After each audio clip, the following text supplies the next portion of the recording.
Hello my students, welcome to your social studies class student. सो आज की class में हम क्या करेंगे, अपना जो हिस्ट्री का चैप्टर हमने स्टार्ट किया था, we starting our chapter number 2 the earliest man, शुरुआती जो मानव था उसके बारे में हम पढ़ रहे थे ना। स्टोन एज के बारे में हमने स्टार्ट कर दिया था पढ़ना, जो पत्थरों के औजार हथियार उसने यूज़ किए, उसी को आज कंटिन्यू करेंगे बेटा। तो कंटिन्यू करते हैं अपना चैप्टर। तो आज का हमारा टॉपिक है बेटा पैलियोथिक टूल्स, यानी जो हमारी स्टोन एज थी वो 3 पार्ट्स में डिवाइडेड थी ना, पैलियोथिक और मेसोलिथिक और लास्ट में न्यूलिथिक। तो हमने क्या पढ़ा था, पैलियोथिक एज जो है वो सबसे बड़ी एज थी, मतलब ज़्यादा लंबे समय तक रहने वाली ये। फिर कैसे कैसे टाइम के अकॉर्डिंग पत्थरों के जो उनके हथियार औजार थे वो धीरे धीरे चेंज होते गए, मतलब वो नया सीखते गए तो उसको और बेटर बनाते गए। तो हम पहले पैलियोथिक टूल्स के बारे में पढ़ेंगे। Stone was widely used material for making tools and weapons by the Hunter gatherers. अब देखो, अर्ली मैन क्या थे, हंटर गैदर्स ही तो थे, वो शिकारी थे, चीज़ों को कलेक्ट करते थे और खाते थे, ऐसे ही अपने जीवन जीते थे वो। तो जो पत्थरों का इस्तेमाल उन्होंने टूल्स और वेपन बनाने के लिए किया, क्योंकि उनके पास और औजार हथियार तो कुछ होते नहीं थे। तो दे ऑल्सो यूज़ वुड, इसके अलावा वो वुड लकड़ी के बोन्स, हड्डियों के, एनिमल्स की जो बोन्स वगैरह होती थी, एनिमल्स हॉर्न्स, उनके सिंगों का इस्तेमाल करके भी टूल्स बनाते थे। ठीक है, स्टोन के अलावा लकड़ी के, बोन्स के और एनिमल्स हॉर्न के। The tools were use for, इन टूल्स का वो इस्तेमाल किस लिए करते थे, कटिंग मीट फ्रॉम बोन्स। मतलब देखो, अब कोई एनिमल की बोन उन्होंने एक टूल के रूप में यूज़ किया और उससे अपना जो भी मतलब हंटिंग करके ला रहे हैं शिकार, बॉडी किसी भी जानवर की, उसको कट करते थे। To scrap bark from the trees and hides from animals. Scrap bark का मतलब जो पेड़ों की छालें होती है ना, उसको स्क्रैप का मतलब है खरोचना, खरोचते हैं, तो उसको खरोचते थे, उसको भी खाने का काम करते थे, क्योंकि बेटा उनके पास हमारी तरह आज की तरह फूड और ये सारी चीज़ें नहीं थी। उन्होंने ही वो चीज़ें धीरे धीरे समझी, डेवलप्ड हुआ, तब हम आज ऐसी लाइफ जी रहे हैं बेसिकली। तो उसको खाते थे। कई बार हाइड्स फ्रॉम एनिमल्स, जंगलों में रहते थे तो जानवरों से, जो जानवर उनसे बड़े या जो उनको ही खुद ही मार के खा जाते थे, उनसे बचने के लिए खुद को chopping fruits and roots, chopping का मतलब कट करना, तो फलों को और रूट्स, जड़ें जो होती हैं उनको भी खाते थे, उनको कट करने के लिए टूल्स का इस्तेमाल करते थे। तो tools were very crude and were made of flint stone that chips easily. तो जो टूल्स होते थे वो क्रूड होते थे, क्रूड का मतलब है कच्चे कच्चे से, मतलब क्योंकि देखो पत्थर के हैं और ऐसे ही तो ज़्यादा समय तक नहीं चलते थे। तो फ्लिंट का मतलब होता है बेटा बेसिकली यहाँ पे मतलब चमकदार पत्थर, तो चमकदार पत्थरों से, अलग अलग तरीके के पत्थरों से स्टोन से टूल्स बनाते थे जो उनको मिल जाते थे, जो भी आसपास पत्थर। Such tools have been found near the राइबर बेड्स। इस तरीके के जो पत्थरों के टूल्स मिले हैं वो पंजाब में और कश्मीर वैली में, कश्मीर जो घाटी है हमारे भारत में, उन हिस्से में इस तरीके के काफ़ी टूल्स मिले हैं, आर्कोलॉजिस्ट ने खोज के निकाले हैं, तो पता चलता है। स्टोन टूल्स वर 2 टाइप्स। तो हमारे जो स्टोन टूल्स हैं पैलियोथिक एज के, हम किस एज के पढ़ रहे हैं, पैलियोथिक एज के। सबसे पुराना जो स्टोन एज है हमारा, 2 तरीके के माने गए हैं, एक फ्लैग टूल्स और दूसरा कोर टूल। कौन कौन से तरीके के, फ्लैग टूल और कोर टूल। तो पहला हमारा है core tool. Okay, core tool क्या होते थे, core tool were made by chipping off pieces from chunks of rocks और पेबल्स। ठीक है, अभी पेबल्स क्या होते हैं, छोटे पत्थर, और चंक्स क्या होते हैं बेटा, चंक्स का मतलब होता है टुकड़े, पीसेस। ठीक है, तो जो कोर टूल्स होते थे वो चट्टानों के टुकड़ों से या छोटे पत्थरों से बनते थे। पेबल और रॉक या पत्थर या जो भी चट्टान होती थी उसका इस्तेमाल, जो मतलब उसके पत्थर जो होते थे उसका इस्तेमाल ये टूल बनाने के लिए किया जाता था। Was to be made was held in one hand, एक हाथ में रखा जाता था, अनदर स्टोन और अ पीस ऑफ वुड, और दूसरे हाथ में कोई और पत्थर या फिर लकड़ी का टुकड़ा, बोन का टुकड़ा रखा जाता था। हैम्बर वॉज यूज्ड एज अ हैम्बर समझते ना, जिससे हम मारते हैं, चोट करते हैं, हथौड़े के जैसे हैमर। तो हैमर एक हाथ में वो और दूसरा हाथ में हैमर की तरह बना हुआ वुड से या बोन से बना हुआ, जिसे आगे वो फिट कर दिया, पीछे लकड़ी फिट कर दी, तो इस तरीके का दूसरे हाथ में रहता था। मतलब और कई बार दूसरे तरीके का the second stone was use to दूसरे। और क्या एक और चीज़ क्या बनाते थे इससे, स्ट्रीक ऑफ फ्लेक्स के टूल्स बनाते थे। स्ट्रीक ऑफ फ्लेक्स का मतलब है दूर से फेंकने वाले जो हथियार है, जैसे हमारा तीर होता है आर्चरी में, भाला होता है, वैसे ही इस तरीके के उनको शेप देते थे। Stone that was left after chipping, उनको खूब नोकीला कर करके पत्थरों को नोकीला बनाते थे ताकि वो नोकीले हों तो निशाने पे लगे और उनमें मतलब जल्दी चीज़ों को कट कर सके। तो इस तरीके के जो टूल्स थे, stone that was left after chipping, जो पत्थर घिसने के बाद, चिपिंग करने के बाद बच जाता था, उसको कोर टूल कहते थे, मतलब उस शेप में। तो कोर टूल जो होते थे वो ओवल शेप में, एग शेप में, पियर शेप में, नाशपाती की जो शेप होती है, हमारा जो फ्रूट होता है उस शेप में बनते थे। इसका यूज़ वो कटिंग और ट्रीज़, पेड़ों को काटने के लिए, डिगिंग आउट रूट्स, जो पेड़ों की जड़ें हैं या पौधों की जड़ें हैं उनको डिग का मतलब है खुदाई कर करके निकालने के लिए करते थे। ये देखो सम कोर टूल्स की कुछ यहाँ पे फोटोज़ दिए, दिख रहा है, नोकीले नोकीले से बनाए हुए हैं आगे से, ताकि उससे खोद सके, कट कर सकें। तो ये हमारे कोर टूल्स हो गए, उनको घिस घिस के बनाते थे स्टोन्स को। अब फ्लेक टूल्स, ठीक है। फ्लेक टूल्स क्या होते हैं? Flake tools were made from the sharp pieces. अब देखो ये जो थे मजबूत टुकड़ों से बनते थे, वो तो लाइट से अलग अलग तरीके के पत्थरों से, पर जो फ्लेक टूल्स होते थे ये शार्प पीसेस, मतलब शार्प क्या होते हैं, नुकीले, ठीक है, नुकीले टुकड़ों से बनाए जाते थे। That broke off while making core tools.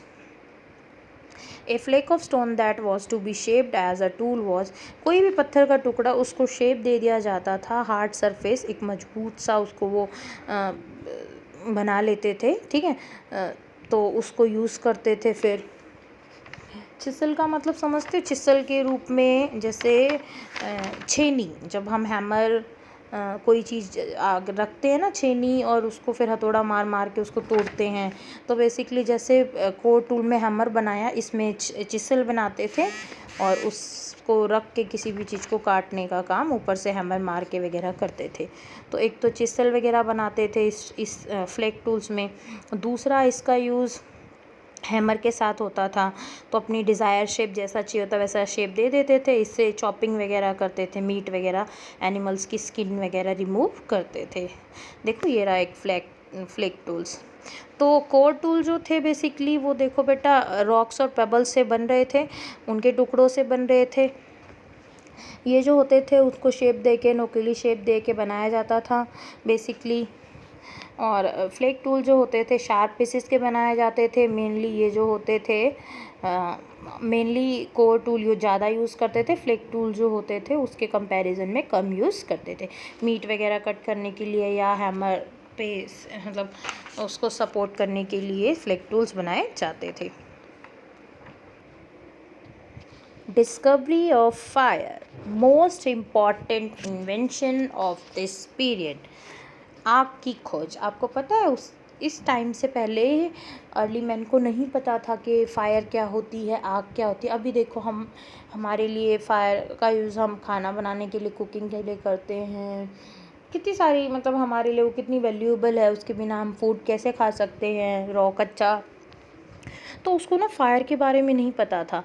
तो इस एज की सबसे बड़ी जो इन्वेंशन, जो डिस्कवरी मानी जाती है, इन्वेंशन नहीं डिस्कवरी बोलेंगे, खोज, वो फायर को माना जाता है ग्रेटेस्ट और most important discovery of palaeolithic age. Question आ जाए fire was discovered in which stone age, तो आंसर क्या आ जाएगा? पैलियोथिक एज में फायर की खोज हुई थी। काफ़ी सारे पुरानी मतलब जो साइट्स हैं उनमें एशेज़ वगैरह, राख के साथ पैलियोथिक साइट्स मतलब जली हुई चीज़ें मिली हैं, जिससे प्रूफ होता है कि पैलियोथिक एज में आग का आविष्कार हो चुका था। और आपको पता है ये जो फायर अर्ली मैन ने इन्वेंशन की, डिस्कवरी की, ये ना एक्सीडेंटली हुई। मतलब उसे ऐसा नहीं है कि उसने फार्मूला लगाया, ये कैसे किया, उसे पता नहीं था। एक दिन सडनली अचानक से आग का आविष्कार हो गया। कैसे? जब वो 2 पत्थर के टुकड़ों को आपस में रगड़ के उनको शेप वेप दे रहा था, तो सडनली आप देखते हो ना, जब हम 2 पेबल्स को, स्टोन को रब करते हैं तो स्पार्क निकलती है। स्पार्क क्या होती है? स्पार्क, चिंगारी। तो जब वो ऐसे रगड़ रहा था, spark must have been produce, तो उसमें से चिंगारी निकली।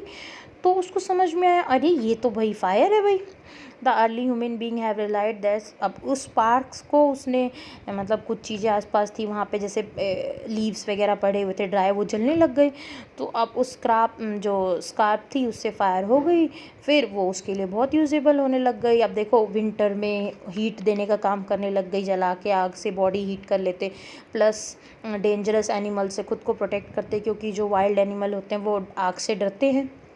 प्लस जो खाना था वो कच्चा खाता था, जो मीट वो कुक करके खाने लग गया, तो वो उसके लिए चबाना आसान हो गया और सॉफ्ट हो गया वो। तो इस तरीके से वो फायर उसके लिए काफ़ी काम आई। ठीक है, तो तब हमने डिस्कवरी और फायर देखा। ये इस एज की, इस पैलियोलिथिक एज की सबसे बड़ी एक बेटा हमारी मतलब डिस्कवरी मानी गई अर्ली मैन की। तो हम इसको समझने के लिए एक वीडियो देखते हैं। तो स्टूडेंट, जो मैंने अभी आपको बात बताई डिस्कवरी ऑफ फायर, उसी का हम एक वीडियो देखते हैं इंटरेस्टिंग सा। आई hope you like it.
Students, अभी की स्टोरी में हमने क्या देखा कि जो अर्ली मैन होता है, एक दिन वो अपनी केव में ऐसे ही बैठा होता है और सडनली जो है वो लाइटिंग स्टार्ट हो जाती है, थंडर स्टार्ट हो जाता है, बिजली स्टार्ट हो जाती है आसमान में।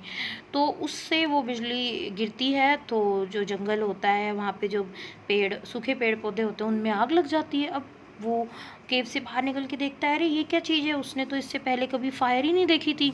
तो वो पहले तो थोड़ा हेजिटेट करता है, पर वो हमारा अर्ली मैन बड़ा ब्रेव होता है, तो बाहर निकल के आता है और देखता है क्या है। जैसे ही वो आग के पास जाता है, उसको टच करता है, तो उसको भी उसका हाथ जलता है। तो उसको फील होता है कि हाँ ये हर्ट करती है। बट वो किसी और लकड़ी से मतलब थोड़ी सी उसमें आग जला लगा के दूसरी जगह कहीं और रखता है, तो वहाँ भी चीज़ें जलने लग जाती है, जो लीव्स वगैरह होती हैं ड्राई ड्राई से। तो उसको समझ में आता है कि हाँ इसको तो ऐसे यूज़ करते हैं। फिर क्या होता है, तभी बारिश हो जाती है और जो आग होती है वो बुझ जाती है भाई। फिर वो अपने केव में वापस चला जाता है। देखो फिर नेक्स्ट डे क्या होता है।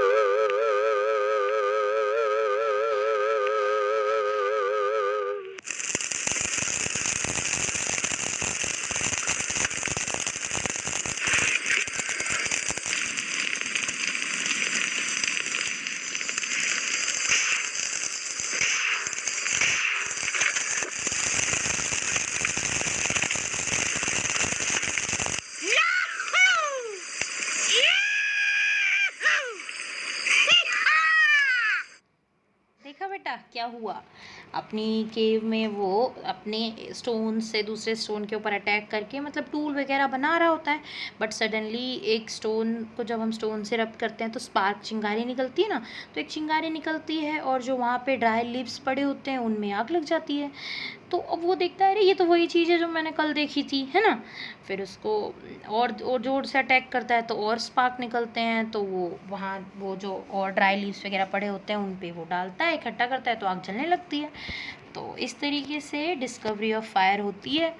और फायर का यूज़ वो फिर अपनी फूड को कुक करने के लिए, हीटिंग के लिए, एनिमल्स से खुद को बचाने के लिए करने लगते हैं।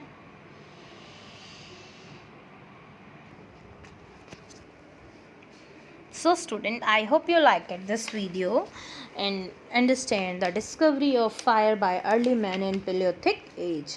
तो कौन सी एज में हुई थी फायर की डिस्कवरी? Paleolithic एज में। तो कुछ ओरल क्वेश्चन है यहाँ पे। What are factory sites? Factory site कहाँ कौन सी थी? ए साइट वेयर फिनिश्ड और unfinished stone tools are found is called factory site. जहाँ पे पत्थर के मतलब पूरी तरीके से बने हुए और नहीं भी बने, मतलब अच्छे और कैसे भी टूल पत्थर के मिले हैं, वो फैक्ट्री साइट्स कहलाती हैं। What are habitation cum factory site? अब जहाँ पे remains of animals, bones of animals, human bones, मतलब पेड़ पौधे जो हैं सले गड़े और मतलब जानवरों की डेड बॉडीज़, स्केलेटन वगैरह डेड बॉडीज़ तो नहीं होती, इतने टाइम बाद गल जाता है क्योंकि, तो वो हमारी फैक्ट्री कम हैबिटेशन साइट हो गई। What is palaeolithic age? Palaeolithic age is the part of stone age. Stone age का फर्स्ट पार्ट है, it is the longest part of stone age. In this age early man use stones for making tools. What are core tools? तो core tools कौन से थे? Core tools were made by chipping off pieces from chunks of rocks and pebbles. जो पत्थर हैं, चट्टाने हैं, उनके टुकड़ों से और छोटे पत्थरों से बनाए हुए नुकीले जो औजार हैं उन्हें हम कोर टूल्स कहते हैं। तो what are flag tools? Flag tools कौन से थे? जो बेसिकली शार्प पीसेस, जो हमारे नोकीले टुकड़े होते थे पत्थरों के, उनसे ही बनते थे। इनका यूज़ बेसिकली कटिंग वेटिंग के लिए होता था। मेनली कोर टूल्स यूज़ होते थे। I hope you all understand this chapter. Now palaeolithic age हमारी कंप्लीट हो गई है। Next class we discuss about mesolithic age. Thank you.